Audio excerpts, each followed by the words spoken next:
The Titanic continues to fascinate people, whether it's in books or documentaries or films. And sadly, it's still in the news today. What a lot of people don't realise is that the Titanic's sister ship is also on the ocean floor. She was sunk whilst acting as a hospital ship during the First World War. Her story is not just one of a maritime disaster. It sheds light on some of the forgotten campaigns in the First World War, away from Flanders fields to places like Gallipoli and beyond. And tantalisingly, some of her passengers on that fateful November morning in 1916 had also been on the Titanic. This is the story of the sinking of the Titanic's sister ship, the Britannic. The Britannic was one of three superliners conceived by the owners of the White Star Line in the years just before World War I. First to be launched was the Olympic, followed by the far more famous Titanic. The Britannic was the last of the three, and her keel was laid in November 1911 at the Harland and Wolff shipyard in Belfast. Just 4 months later, the Titanic famously hit an iceberg on her maiden voyage and sank with the loss of 1,500 people. Included in that number was a steward, William or Bill Barrows, who was engaged to my great-great-aunt. Anyway, back to our story. The loss of the Titanic forced the designers and builders to relook at safety on the Britannic. A double-skinned hull was built around the boiler rooms, and the watertight bulkheads were constructed higher up the ship than had been the case on the ill-fated Titanic. These improvements delayed construction, but finally, in February 1914, she was launched onto Belfast Lough. She then went into dry dock for her fit-out. The White Star Line intended to have her carrying passengers across the Atlantic in 1915. However, before that ever happened, Great Britain entered the First World War in August 1914. When the Britannic's fit-out was completed in the early autumn of 1915, there was scant civilian passenger demand for crossing the Atlantic. Indeed, it was a risky venture with German U-boat submarines lurking beneath the waves. Earlier that very year, one of her main rivals, the Cunard Line's Lusitania, had been sunk off the coast of Ireland with enormous loss of life, in fact not far behind the losses on the Titanic. But the White Star Line didn't have to worry their little heads about what to do with their spanking new liner. Almost immediately, she was requisitioned by the British government. Most people in Britain nowadays think of the First World War as the mud, the trenches and the bloody stalemate on the Western Front. It's an image made popular in films ranging from Oh What a Lovely War right through to the recent 1917. But that neatly forgets that hundreds of thousands of British and Imperial troops fought vicious, bloody campaigns elsewhere too. The Middle East, Africa, Italy, and possibly the nastiest and bloodiest of them all, Gallipoli. The Gallipoli campaign, famously championed by Winston Churchill, intended to land Allied forces on the Dardanelles Peninsula in modern-day Turkey, seize Constantinople, and then knock Germany's ally, the Ottoman Empire, out of the war. However, since the first landings in April 1915, Gallipoli had turned into yet another bloody stalemate, and the casualties were mounting rapidly. During the 10-month campaign, over 30,000 British and Dominion troops were killed, and a further 78,000 were wounded. And it was to help transport those wounded back to Britain that the Britannic was required. Having been fitted out as a luxury liner, she was now converted into a giant hospital ship. She was repainted in white with a green horizontal line along her hull. Along each side of her hull, 3 large red crosses were painted in an attempt to identify her as a hospital ship to any German U-boat that might think about attacking. The first-class dining room and the reception room, similar to these rooms on her sister ship, the Olympic, were converted into operating theatres. The passenger decks became giant wards, with each cabin holding the wounded. All in all, the Britannic had the capacity to transport 3,300 patients, along with up to 500 medical staff and some 700 crew. On the 23rd of December 1915, the renamed HMHS, His Majesty's Hospital Ship, Britannic, set sail from Liverpool under the command of Captain Charles Bartlett. London-born Bartlett had joined the White Star Line back in 1894, and for the past 20 years he'd also been an officer in the Royal Naval Reserve. Arriving in the Aegean at the eastern end of the Mediterranean, she picked up a full complement of wounded passengers from the holding hospital on the island of Lemnos. The return journey was uneventful, and early in 1916 the Britannica arrived at Southampton, where most of her patients were transported to the nearby military hospital at Netley. Netley Hospital on the shores of the Solent has a fascinating story in its own right. Some of the defenders of Rorke's Drift received their Victoria Crosses from Queen Victoria whilst they were there convalescing. When it opened in 1863, this gigantic military hospital had 138 wards and 1,000 beds. Now, just to put that in some sort of perspective, Guy's Hospital in London currently has 400 bed capacity.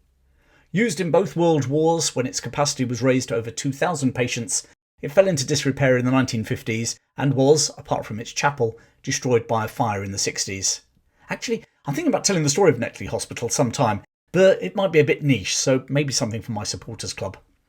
Having brought back another load of wounded passengers in April 1916, the Britannic was released from wartime duty in June.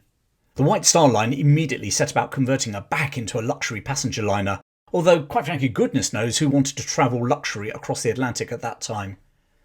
Just 2 months later, the Admiralty changed their mind and once more requisitioned the Britannic, paying the company compensation for the totally useless refurb that was almost at completion. Once more captained by Charles Bartlett, she would once more be heading to the Aegean in the eastern Mediterranean. The difference was that this time the wounded wouldn't be coming from Gallipoli. The campaign there had ended in January 1916, with the Allied forces being evacuated, having failed to knock Turkey out of the war. So, any idea where the wounded might be coming from?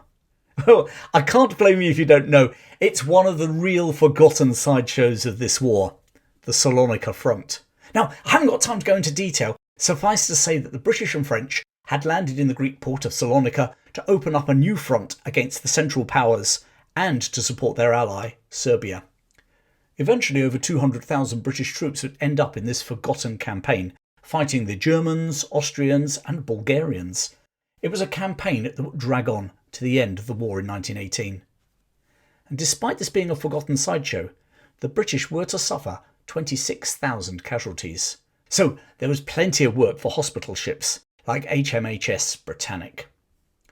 Quickly, all the luxurious furnishings were removed and the ship was once more adapted into a floating military hospital. And the conversion was quick. Within a month, Britannic was heading off to the war zone.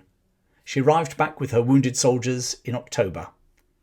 With casualties mounting on the Salonika front, as much from disease as from enemy bullets, the Britannic set off again, leaving Southampton on the afternoon of the 12th of November, 1916. On board were 674 crew, 77 nurses, and 315 members of the Royal Army Medical Corps. The latter were under the command of Major Harold Priestley. Priestley had already had an interesting war. Captured by the Germans, he had successfully delivered the British POW camp at Wittenberg from typhus and had been repatriated as a consequence by the Germans. Now, here he was on a hospital ship, heading for the Salonika front. 5 days later, the Britannic reached Naples, where a storm delayed further progress for 48 hours. Finally, on the 19th of November, she departed on the last leg of her journey, once more heading for the island of Lemnos. Sailing through the Messina Strait, which separates mainland Italy from Sicily, and across the Ionian Sea, Captain Bartlett took the Britannic past Cape Matapan before turning north into the Aegean. On the morning of the 21st of November, she entered the Chian Channel, about 40 miles southeast of Athens. Just after 8 a.m, 8:12 a.m. to be precise, whilst on the bridge of the ship, Bartlett heard a loud explosion from the starboard bow. He immediately sent a message that they'd been hit by a torpedo or they'd hit a sea mine. And at this stage he was unsure which it was, but reports coming in from his engineers told him it was serious. Very serious. The first 5 compartments had already flooded within minutes. Bartlett ordered the watertight doors to be closed. Sometimes Lady Luck has a cruel streak. One door would not close. Possibly it had buckled under the impact of the explosion. And it wasn't just any door. It was the crucial door between boiler rooms 5 and 6. Boiler room 6 now started to flood. And even now, Bartlett held his nerve. The Titanic was designed to survive 4 compartments flooding, which hadn't worked. Due to the modifications afterwards made to the Britannic back at the Harland and Wolff shipyard, Bartlett's ship could stay afloat with 6 compartments flooded, which was exactly the situation he now found himself in. But there was an Achilles heel, and it was about to expose itself with fatal consequences. With the flooded compartments, the Britannic started to list to starboard, and in less than 15 minutes, the water was lapping at the portholes on E and F decks, which wouldn't necessarily have been a problem if the medical staff hadn't opened them that morning to ventilate the wards that would soon be in use.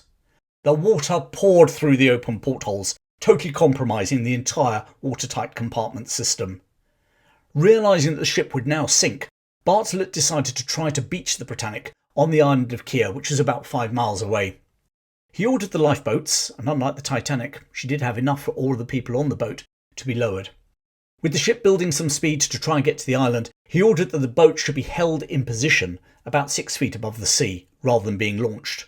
However, the crews on some of the boats used the automatic lowering gear to drop into water just a few feet below. They weren't going down with a liner.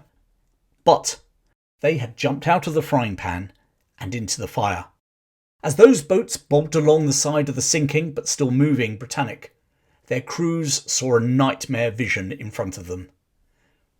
As the ship took on more water, her bow dipped further into the sea and her stern started to rise, exposing her still turning propellers. Like an accident in slow motion, Bartlett and the passengers and the crew on board watched as those 2 tiny lifeboats drifted into the giant rotating propellers. The wooden boats and their crews were cut to pieces. Bartlett immediately ordered the engines to stop, which was just as well, because a 3rd lifeboat was now in the water and drifting towards the propellers too. In fact, the propellers finally stopped turning just as the little craft reached them, and the crew actually used their oars on the propellers to push themselves clear of the Britannic. At 8:35, with the mighty liner now stationary, Bartlett ordered, "Abandon ship." It was just 23 minutes since the explosion. During the next half an hour, 35 lifeboats were lowered into the calm Aegean Sea. Most of the medical staff and crew were able to get into them, but some were forced to jump and swim for it. Throughout this period, Captain Bartlett remained on the bridge, supervising the evacuation through a megaphone. Finally, with the ship sinking fast, he gave a final blast on the ship's whistle and stepped into the sea. It was 9:07 a.m. It had taken less than an hour for the Britannic to follow her sister ship the Titanic to the seabed. But there were some differences between them. One, strangely, was that the Titanic had stayed afloat for 3 hours rather than the 1 hour managed by the Britannic. The other was the complete difference in loss of life. Of the 1,066 people on the Britannic, all bar 30 managed to be rescued. Just 21 crew, 1 officer and 8 men of the Royal Army Medical Corps perished, mainly in those 2 lifeboats. Despite the speed of the sinking, the Britannic's distress calls had been picked up. Several local fishing boats were swiftly on the scene, and they were followed by HMS Heroic and HMS Scourge. 2 French tugs also arrived, and between them they ferried the survivors to nearby Athens. Amongst the survivors was a nurse, Violet Jessup. Violet, who was born in Argentina, had amazingly survived the sinking of the Titanic just a few years beforehand too. And even more amazingly, today she was actually in one of those 2 lifeboats that hit the rotating propellers. But seeing the danger, she had dived overboard and swum like crazy. She was later picked up by another lifeboat. And Violet Jessup was not the only Titanic survivor on board HMHS Britannic that morning. 29-year-old stoker John Priest from Southampton managed to get out of the boiler rooms of both ships. He also survived the sinking of HMS Alcantara earlier that year. Also on board the Britannic on the 21st of November 1916 was Archie Jewell from the Cornish town of Bude. Back in 1912 on board the Titanic, he'd been on lookout duty on the very night of the disaster. His shift had ended at 10 p.m, and an hour and a half later, the Titanic hit the iceberg.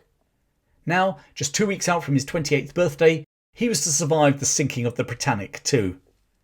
After this latest survival, he left the White Star Line and signed on to another hospital ship, the SS Donegal.